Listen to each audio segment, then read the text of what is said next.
Querida igreja, queridos leigos, jovens e também as servas, estes vídeos aqui são um material de auxílio para o estudo do Congresso, para os congressos distritais deste ano, 2024, e as provas de teste de eficiência será sobre o credo apostólico, né?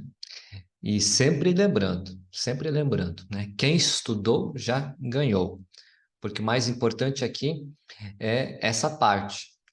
O desafio lá no Congresso, a competição, isso é o de menos. O mais importante é que vocês estudaram, se prepararam e vocês cresceram na fé. Ainda mais o credo, que é tão importante.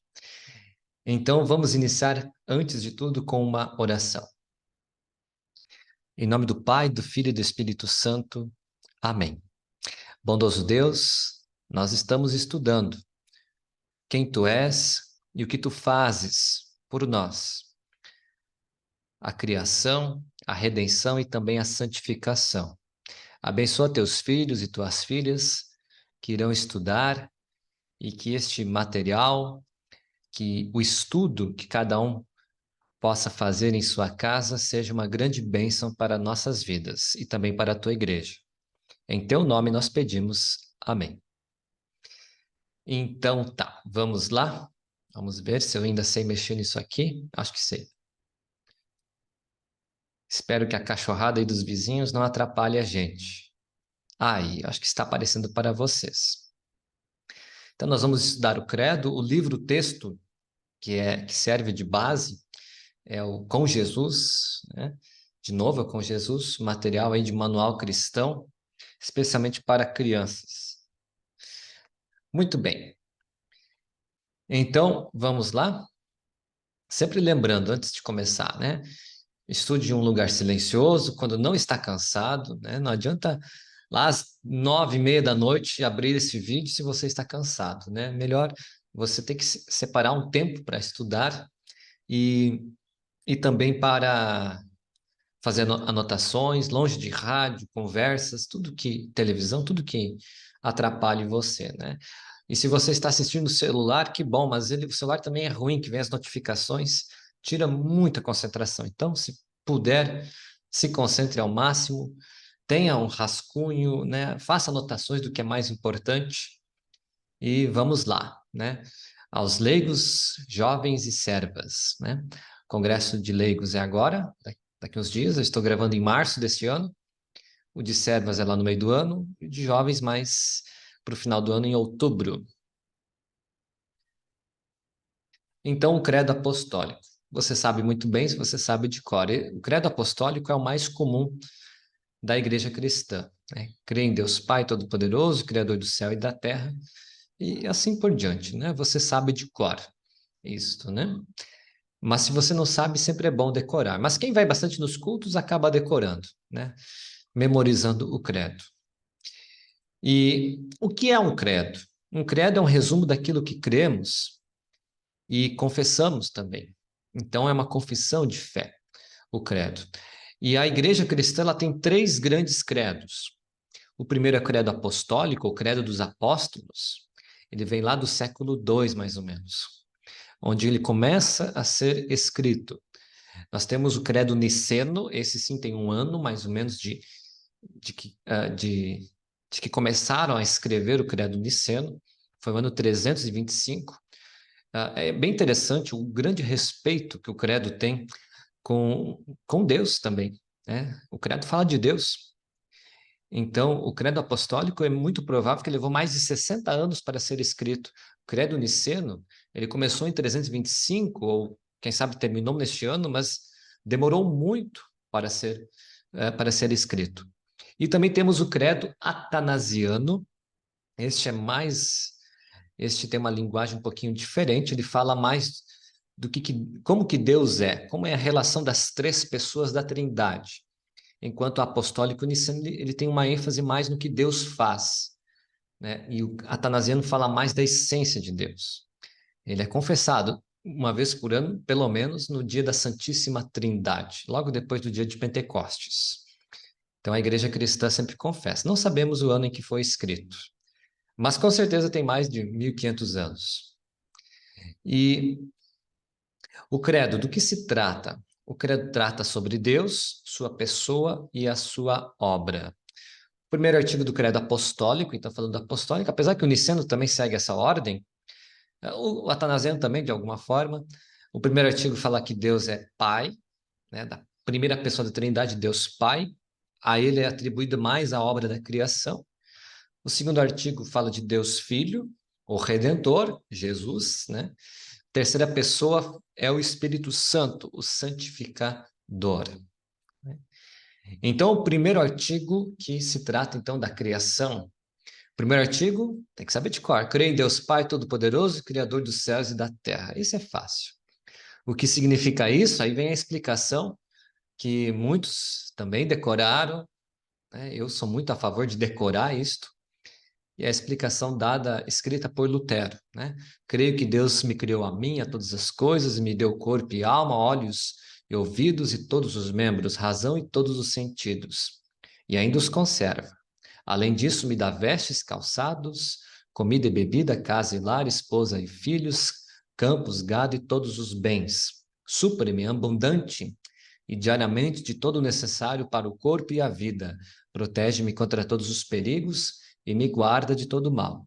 E tudo isso faz unicamente por sua paterna e divina bondade e misericórdia, sem nenhum mérito ou dignidade da minha parte.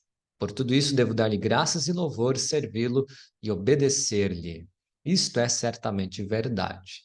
Então, isso está no Catecismo Menor. O Catecismo Menor tem no Inário Luterano, tem na internet, tem um aplicativo muito bom também.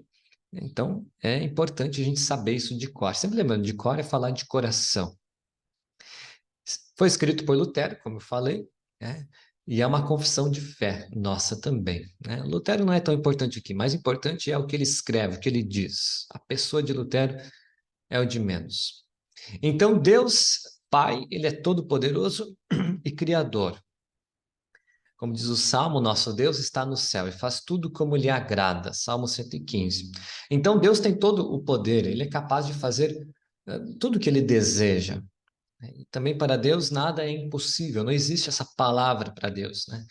Então, quando a gente fala que Deus é todo-poderoso, ele pode fazer tudo, né? Ele pode todas as coisas. O ser humano, a gente nem sabe bem certo o que que é isso, né? Que o ser humano não pode fazer tudo, né? Nenhuma criança pode fazer tudo. E aí, Gênesis capítulo 1, o primeiro versículo da Bíblia já atesta que Deus Pai é o Criador também. No princípio, no início, no Gênesis, né? Gênesis significa início. Deus criou os céus e a terra. Então, pelo fato de Deus ter todo o poder, né, foi possível para Deus criar o céu e a terra. Então, olhe para esse mundão grandão aí. É só olhar para ele e perceber alguém muito poderoso que pode construir uma montanha dessas, uma floresta dessas, um mar. Eu gosto muito do mar, especialmente quando o mar está revoltado, você olha aquilo lá, a grandeza daquilo, né? Somente alguém muito maior que o mar poderia criar o mar, fora o universo, né? Que nós não conhecemos nem 1% ainda, eu acho, do que existe. Deixa eu ver se está gravando aqui. Um minutinho. Tá gravando sim. Senão eu ia estar falando sozinho aqui. Voltei, vamos voltar. Muito bem. Deixa eu tirar uma janelinha aqui. Deus Pai é todo-poderoso e criador. Colossenses capítulo 1, belo texto aí para também decorar. Pois nele foram criadas todas as coisas. Quem é este nele? É uma linguagem para Jesus, nos céus e sobre a terra, as visíveis e as invisíveis, sejam tronos, sejam soberanias, quer principados, principados é governos, quer potestades, também é governo. Tudo foi criado por meio dele, lembra que é Jesus, e para ele, para Jesus. Outro, né? Salmo 33, os céus por sua palavra se fizeram, e pelo sopro de sua boca o exército deles. O exército dos céus, será que é os passarinhos? Não, é uma linguagem para os anjos, né? São fortes, têm poder. E sempre é importante pensar que Deus já existia antes de criar os céus e a terra. Ele é eterno. E Geralmente as crianças perguntam, pastor, o que que Deus fazia antes de criar os céus e a terra? Não sei, não sei, mas Deus já existia, o Filho já existia, o Espírito Santo já existia. E a sua palavra, né, Deus fala e as coisas acontecem, né? Os céus por sua palavra se fizeram. Então Deus fala e acontece. E eu tento às vezes falar assim que como se fosse uma mágica, mas a palavra mágica é ruim, né? Né, Deus dizia, haja luz e houve luz, ou seja, que apareça a luz e pá, a luz apareceu. Né? E parece uma mágica, mas não é. É o poder de Deus, é a palavra de Deus. E esta palavra é uma linguagem para a segunda pessoa da Trindade. Ah, não está aqui, né? João capítulo 1 diz assim, né? No princípio era o verbo existia, a palavra existia. O verbo estava com Deus, a palavra estava com Deus e era Deus. E aí depois lá diz, a palavra, este verbo se fez carne. Texto sempre do Natal. Então a palavra que criou tudo, foi a ferramenta de trabalho de Deus Pai.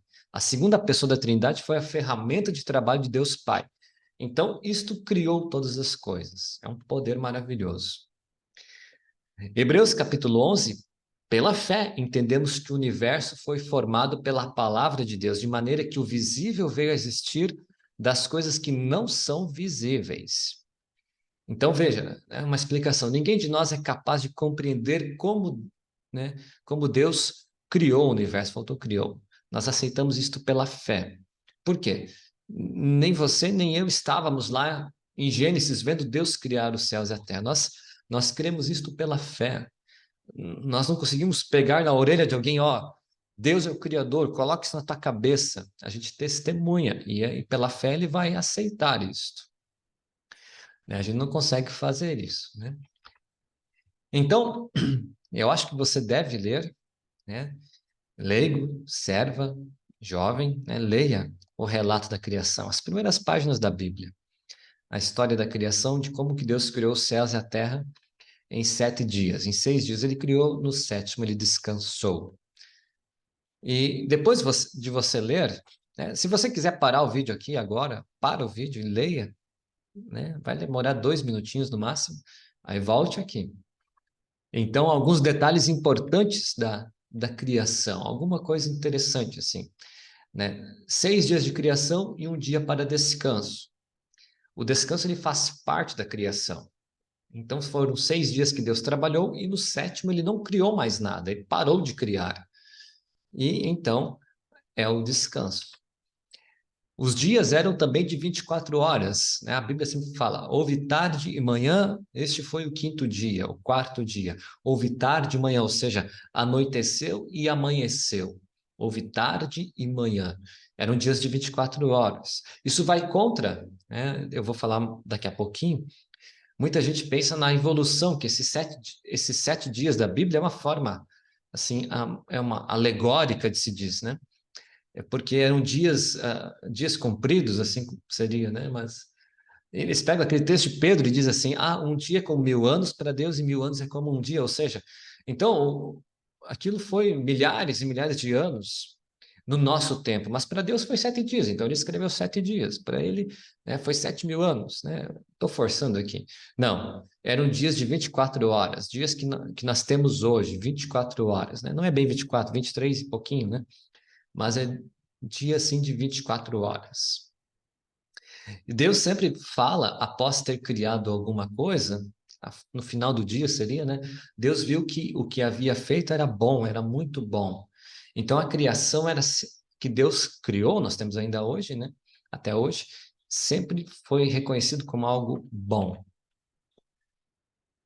Outra coisa bastante interessante, né? Se você quiser memorizar o que Deus fez em cada dia, é bem fácil. Aqui está o segredo.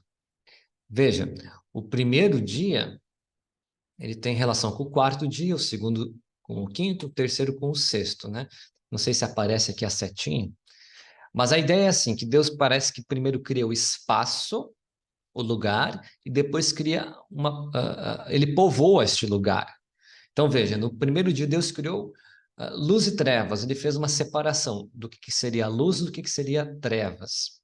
No quarto dia, o que Deus fez? Ele criou os grandes luzeiros, especialmente o sol para governar o dia, a lua para governar a noite, ou seja, ele povoou esse espaço de luz e trevas. Segundo dia, Deus criou os céus, o firmamento, que a gente enxerga, azulzinho, hoje está chovendo, né? O azul. Então, no quinto dia, o que que Deus fez? Ele povoou, né? Ele também lá faz a separação das águas de cima das águas de baixo. Então, o que que Deus faz depois? Ele povoou as águas e os céus, criaturas marinhas e as aves. Ou seja, as águas de baixo, que é o mar, ele criou então no quinto dia os peixes, mamíferos que tem no mar. E também povoou os céus com os pássaros. No terceiro dia, Deus criou terras e mares. Ele fez uma separação. Aqui vai ser terra, os continentes, aqui vai ser o mar. E povoou, né, a terra com árvores. Então, no sexto dia, o que que Deus faz? Ele cria os animais domésticos, selvagens, para habitar esta terra, essa parte, essa porção que a gente chamaria de seca, porção que não é mar, não é mar, né? E também no sexto dia foi criado o ser humano. Sétimo dia, então, Deus cessou a criação, não criou mais e ele descansou. Sempre é bom lembrar, né? Por que que Deus descansou? Deus fica cansado? É claro que não. Salmo 121, né? O guarda de Israel não dormita, né? O Senhor é o guarda de Israel que não dorme. Deus não fica cansado. Então, o que é esse descanso de Deus? É muito mais assim ele aproveitar, ele contemplar o que ele fez. Nós também fazemos isso. Então, né, geralmente eu é mais na segunda-feira. Na segunda-feira eu contemplo o que eu fiz, eu aproveito o que eu fiz, né? Aqui está a ideia, talvez, até mesmo de gastar dinheiro, de passear, né? Eu trabalho durante a semana, eu levanto fundos, dinheiro. No dia do descanso, eu descanso fisicamente, mentalmente e também espiritualmente. É dia de culto, geralmente, no domingo, né? E então eu vou lá ouvir o que Jesus fez por mim. É o descanso, né? E aqui só para citar, né? Evolução ou criação? Então, existem pelo menos três grandes explicações para explicar os céus e a terra e tudo que nós vemos, tudo que existe. Então, a primeira teoria, o que não é teoria para nós, né, mas os livros de ciência vão chamar isso de teoria, que é o criacionismo, que está em Gênesis, capítulo 1. As outras religiões também têm uma história de criação. As línguas, os povos pagãos, a Babilônia também tem uma história da criação, por exemplo. E então, para nós não é uma teoria, para nós é o que aconteceu. Nós entendemos pela fé. Hebreus capítulo 11. A segunda teoria, então, seria a da evolução.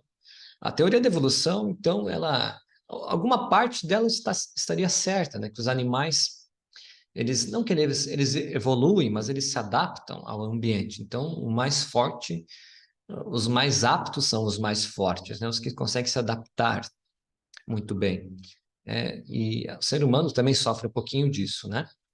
É só ver, né? Por que que tem mais em lugares mais quentes as pessoas são mais morenas e no sul as pessoas são mais brancas? Ah, é por causa da raça? Pode ser também, mas é bastante por causa da ação do sol na vida das pessoas, né? Tá, mas voltando aqui. Então a evolução, só que a evolução que as crianças aprendem na escola e tem que aprender porque isso cai na vida, especialmente daquele daquele estudioso chamado Charles Darwin. Não foi ele o autor da teoria, mas ele acabou sendo um grande pai disso, né? É que que o universo se criou de alguma forma que não tem muita explicação e de repente os animais foram evoluindo e o ser humano também. Aí vai chegar naquela naquela teoria, né, que é errada, né?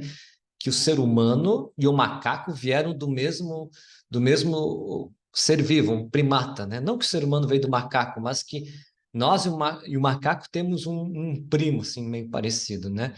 E aí chegou uma hora que né, aquele bichinho lá, um virou ser humano, outro virou um macaco que a gente conhece, né? O gorila. Então, isso está errado, claro, né? O ser humano não veio do macaco. Quem criou a gente foi Deus, né? E Uma terceira, mas dificilmente vai cair nas provas, explicação para todas as coisas seria o design inteligente. Esse é perigoso, ele é muito acreditado por cientistas, ou seja, o cientista vendo a complexidade que é o universo, o cérebro humano é uma coisa que a gente não consegue compreender, né, como é que um monte de fio elétrico aqui dentro, né, andando para lá e para cá, forma um pensamento, forma uma emoção. Então, nós estamos muito distantes de entender, às vezes, muitas coisas. Então, o cientista pensando nisso, então ele diz assim, então existe um projeto inteligente e um ser inteligente, um ser supremo inteligente. E aí geralmente se pergunta para um cientista, então você crê que Deus existe, que Jesus existe? Não, não. Existe um Deus, existe um ser supremo que criou tudo isso aqui, né? Que isso aqui não é fruto do Big Bang, de uma explosão e aí criou toda essa energia, essa massa que existe. Não. É mais a ideia assim, tipo, existe um ser inteligente, mas eles não confessam o nosso Deus, né? Não confessam o nosso Deus. Entendido? Então, criacionismo, evolucionismo e design inteligente. São os três grandes pilares aí para explicar todas as coisas. Vamos voltar aqui. Uma coisa muito interessante que a Bíblia fala é que Deus criou as coisas invisíveis, né? Deus trouxe ao mundo as coisas que não podem se ver. Como diz o texto de Colossenses, já foi lido antes, deixa eu tirar uma janelinha que tá. Opa, o que eu fiz aqui? Aqui, perfeito. Então, pois nele foram criadas todas as coisas nos céus. Está difícil aqui, hein? Aqui. Pois nele foram criadas todas as coisas nos céus e sobre a terra, as visíveis e as invisíveis. E o resto, né, está ali, já lemos. Então, Deus criou também coisas invisíveis. Isso é verdade. Então, eu vou pedir desculpas de novo. Aqui tem vocês não enxergam isso, mas tem uma janelinha aqui. Aí, voltei para cá. Então, Deus criou as coisas invisíveis. O que seriam as invisíveis? Né? As principais coisas invisíveis. Obviamente, seriam os anjos. Aqui. Isso. O computador está um pouquinho lento. Os anjos. Os anjos são as principais criaturas invisíveis. E eles foram criados, né? Não, a Bíblia não conta bem certinho aonde, mas foram criados ali durante os 6 dias de criação, né? Não o sétimo, mas entre os 6 dias foram criados. Existe um texto bíblico de Jó que diz assim, que Deus, quando lançava os fundamentos da terra, as estrelas da alva cantavam, as estrelas brancas cantavam, é uma linguagem para os anjos. Eles estavam ali e se alegravam com o Criador. E aí, mais tarde, antes da queda em pecado, então, teve nos céus, né? Judas, Apocalipse fala bastante isso. Teve alguns anjos que se revoltaram e o líder deles era Lúcifer. Os anjos, então, são divididos em anjos bons e anjos maus. E o que aconteceu ali? Lúcifer, anjo de luz, ele teve orgulho, ele queria ser como Deus, ele queria ser maior do que Deus, aliás. Então, ele se rebelou contra Deus. E um terço dos céus, lá em Apocalipse, diz que um terço dos céus acompanhou Lúcifer nessa revolta. Então, a Bíblia vai dizer: houve peleja, houve guerra nos céus, e esses anjos foram expulsos do céu, especialmente pelo arcanjo Miguel. O arcanjo Miguel lutou contra esses anjos que são chamados de anjos caídos, anjos maus, os demônios. E o maior deles então o chefe deles é Lúcifer, né? Satanás é o diabo. Então isso aconteceu. Isso foi antes da queda em pecado, porque depois quando, né, nós temos lá Adão e Eva, quando a Eva né, conversa lá com a serpente, né? Então o diabo já era o diabo, né, como se diz. Qual é o trabalho dos anjos bons? Então, existem dois tipos de anjos que a gente não vê. Os anjos bons são servos de Deus, eles prestam serviço também aos seres humanos, eles estão no céu e veem a Deus, são ministros de Deus, eles louvam, né? Sempre temos, especialmente os serafins, estão sempre cantando, estão próximos de Deus, louvando a Deus, e eles protegem os seres humanos, especialmente os cristãos. Então, isso muitas vezes a gente nem percebe, né? Basta ler Mateus 18 lá, que Jesus fala que os anjos mais importantes cuidam dos pequeninos. Então, de certa forma, anjo da guarda existe sim, né? Não que a gente tenha um anjo da guarda, mas que anjos cuidam de nós, cuidam sim. A gente nem percebe muitas vezes. Teve estudo bíblico um tempo atrás sobre isso, né? O serviço dos anjos bons. Os anjos maus são inimigos de Deus, eles tentam, sem sucesso, destruir a obra de Deus. Por que eu botei aqui sem sucesso?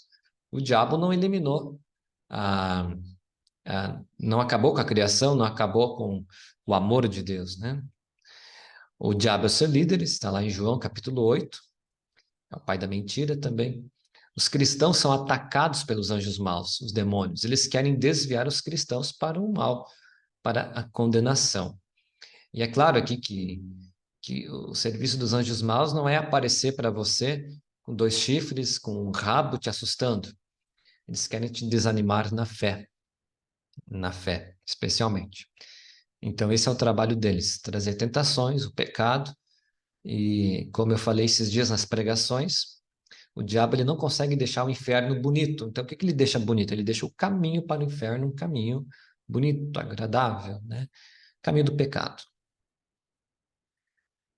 Então, muitas vezes a Bíblia fala, né, também que o cristão luta contra esses poderes, né?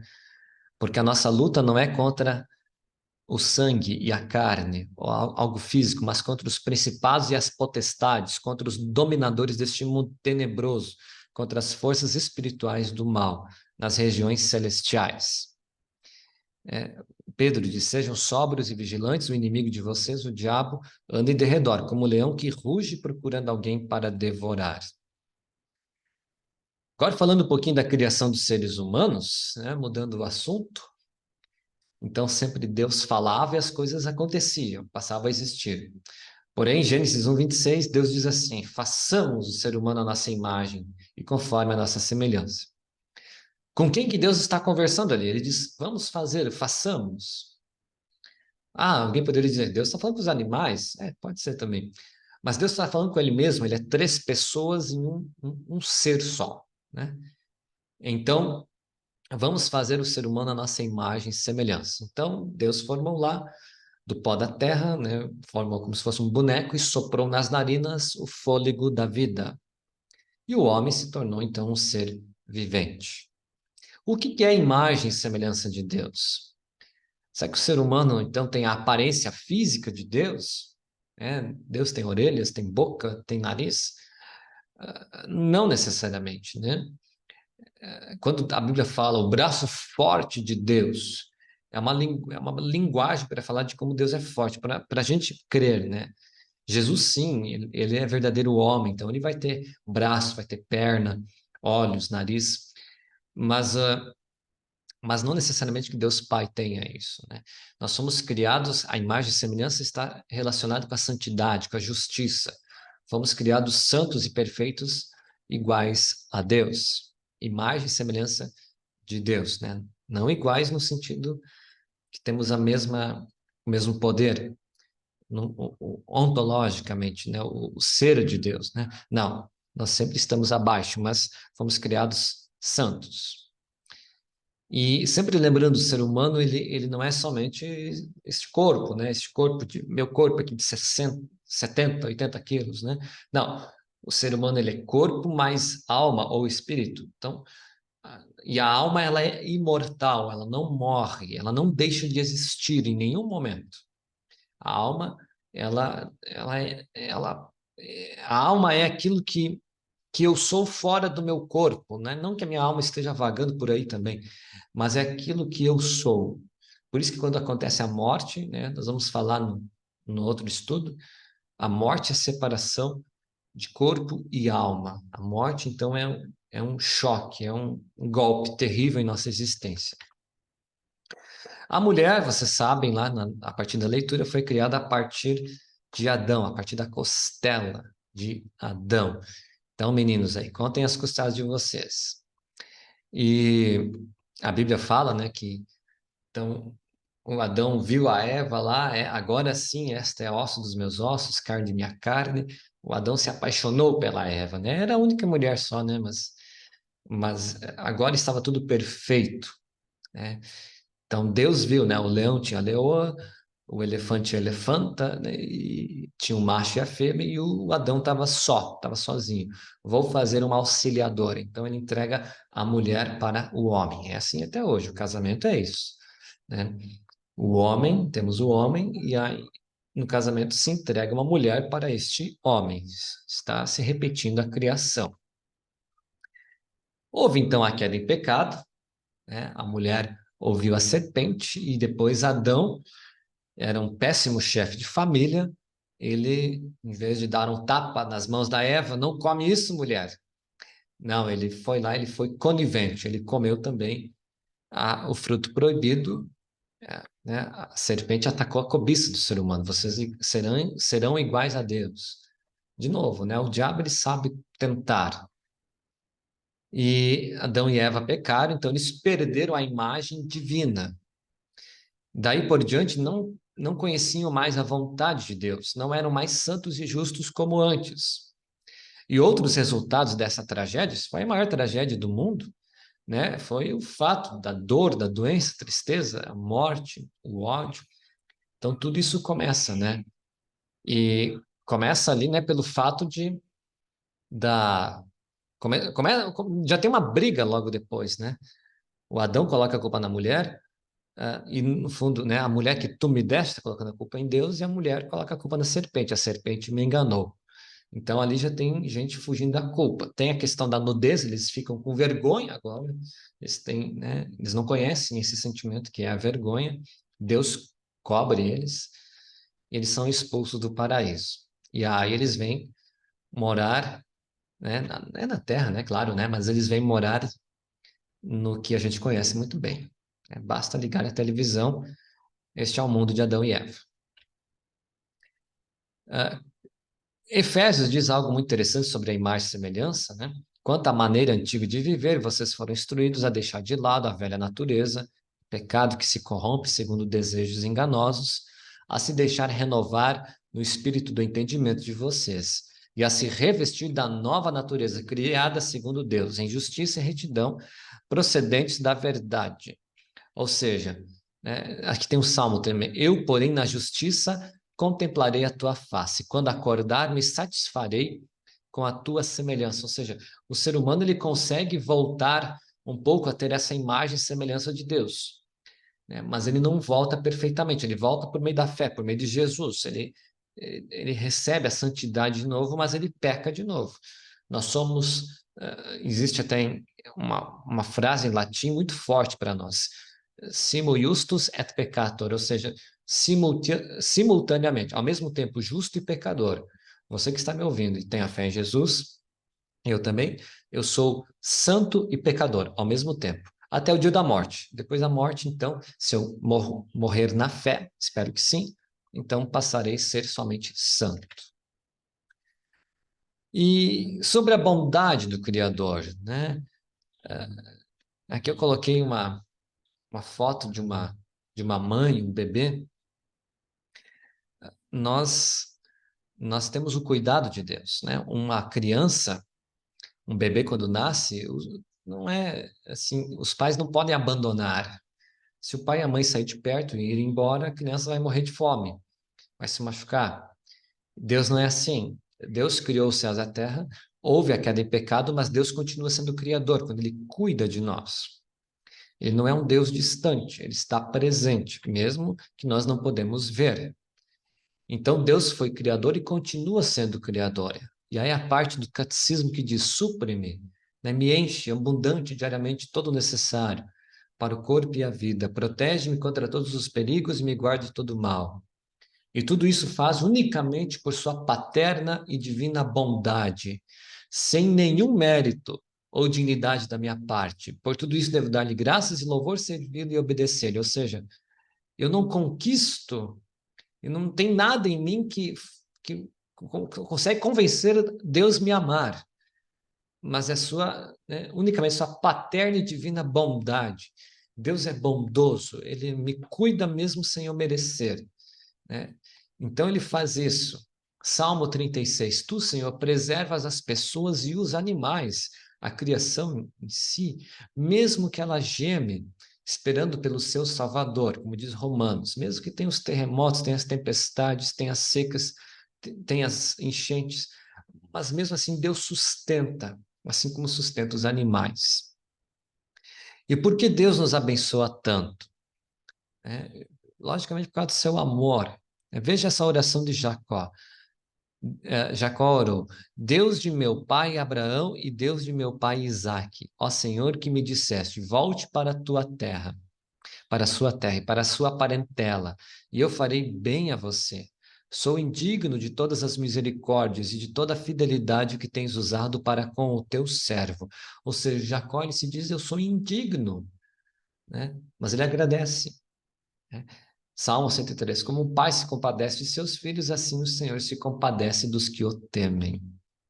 Como agradecer? Cantar, orar, louvar, ofertar não somente seu dinheiro, mas seus dons, sua vida, seu tempo, né? Toda a sua vida tem que ser um culto a Deus. O culto não é só lá na igreja. Quando você vai embora, o culto continua em sua casa. Se você está lavando a louça, você está prestando culto a Deus. Se você está trabalhando, você está prestando culto a Deus. Porque todo trabalho é cuidar de alguém. Se você está criando seus filhos, alimentando seus filhos, você está, né, prestando culto a Deus. Lutero diz assim que uma mãe limpando as fraldas de seu bebê está prestando um lindo culto a Deus. E é verdade. E está aí. Vamos lá, acho que deu uns 40 minutos. Deixa eu parar aqui. Isso aí, o primeiro artigo do Credo, um pequeno resumo, uma pequena, uma pequena visão aí, né? Estude, leia os textos bíblicos, entre em contato comigo também. Pastor, eu quero estudar, mas eu me perdi aqui nos vídeos. Manda uma mensagem para mim, me liga, que eu mando o vídeo bem certinho. E também posso imprimir as páginas do Com Jesus para que você estude para o congresso, né? Eu estou gravando em março, o próximo congresso é o de leigos. Espero que os leigos participem, mas eu vou usar o mesmo vídeo aí para os jovens, para as servas. É o mesmo assunto este ano. Fique com Deus, que Deus te guarde.